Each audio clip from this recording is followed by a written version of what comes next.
Thank you and good morning. My name is Deb Saucier and I'm the president of Vancouver Island University. And I'd like to begin by acknowledging that we are on the traditional territories of the Lil'wat and Squamish peoples. The federal government defines 4 groups that they would target over the last 20 years or so for equity, diversity, and inclusion. And these include women, people of color, individuals with disability, and Indigenous people.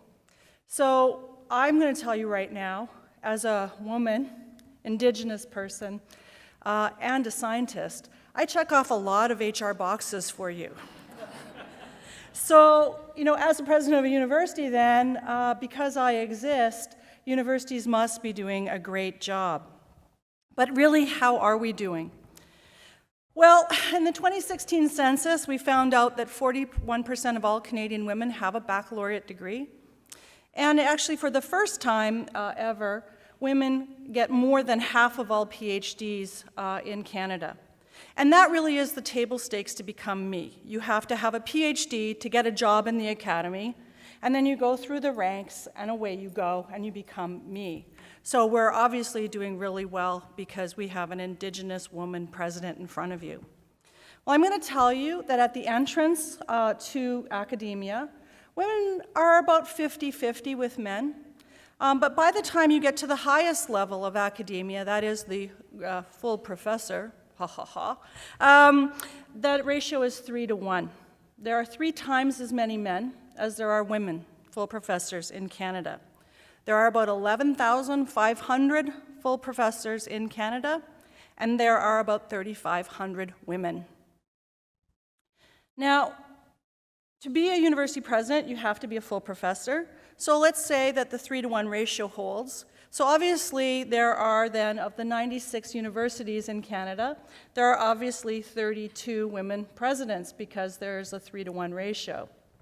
There are not. There are about 20 or 21 at any given time women presidents in Canada. And you say, well, Deb, this is just a recent thing. Associate professors become full professors, become presidents. And I'm here to tell you that that number hasn't changed since 1996. So why? Where are the women going? You will have heard about the leaky pipeline. I'd actually like to say that actually, we have not a leaky pipeline, but rather a glass steeplechase. And that is that we know that there are differences in women's willingness to apply for jobs, especially if they don't think they're 100% qualified. We know that there are differences in letters of reference for women compared to men. Women are team players and nice. Men are brilliant and independent. We know that there are differences in how we evaluate success. If you put my name on a vita and send it out for a grant application, I'm 17% less likely with exactly the same vita to get the money that somebody with a man's name on it would have. And on top of it all, people of color, disabled people, and women are evaluated more harshly by their students. As well, we heard one of our other speakers talk about unrecognized service. If you are a woman faculty member, you do all kinds of service that's not even recognized as such. But enough about us, because actually, you haven't heard me speak about any of the 3 other groups. And what I'm here to tell you is that, in fact, we don't collect those data, or if we do, those numbers are so small, we can only tell you about them in very large pieces. So what I would like to say is that actually maybe the pipeline isn't broken, and the glass steeplechase is there, but many of us jump over it. Rather, I think there's a problem with who gets to go to university or college. Most of the people in front of you here today know that a baccalaureate is table stakes for what you do. So we know that the best and the brightest get to go to university, right? That's cool. And we encourage Indigenous people to go to university, yeah. What about Indigenous women? Well, yeah, we should do that. What about Indigenous women with 4 children under 10?